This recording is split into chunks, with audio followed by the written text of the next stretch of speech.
Hello guys, আসসালামু আলাইকুম। আজকে আমি মুরগির মাংসের ঝোল করব। মূলত এটা আমার স্বামী রান্না করেছে।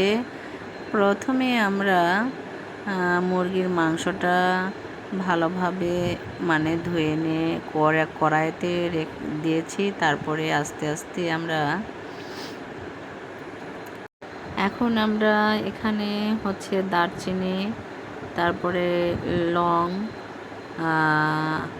আর যে এলাচ, সাদা এলাচ মূলত ওখানে দিয়ে নেওয়া হলো।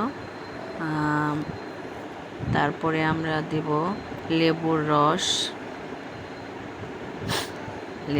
দেওয়ার পরে এখন আমরা দেব, এই তো লেবুর রস চেপা হয়ে গেছে।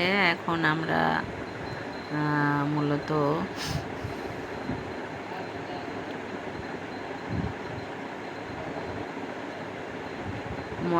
মশলা দিয়ে নিচ্ছি।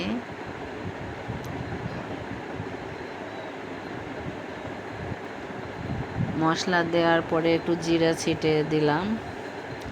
তারপরে যে শুকনা লঙ্কা আছে, শুকনা লঙ্কা কুচি কুচি করে কেটে দেওয়া হয়েছে।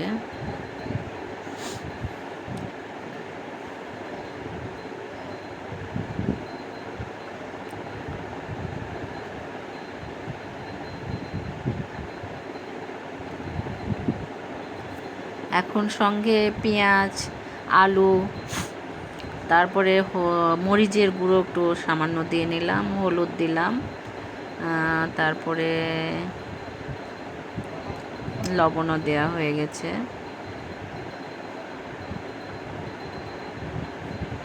লবণ দেওয়া হয়ে গেল। তারপরে পরিমাণ মতো যে যতটুকু লবণ খাবে ততটুকু দেওয়া হলো। এখন তেলটাও দিয়ে নিলাম। কড়াইতে বসে দিয়েছি, আমরা ঝোলের তরকারিটা কড়াইতে বসে দিয়েছি। ভালোভাবে সিদ্ধ হচ্ছে। এই এখন আমাদের রান্নাটা পুরোপুরি প্রায় শেষের দিকে, রান্না কমপ্লিট হয়ে গেছে। আপনাদের যদি ভালো লেগে থাকে অবশ্যই লাইক, কমেন্ট এবং শেয়ার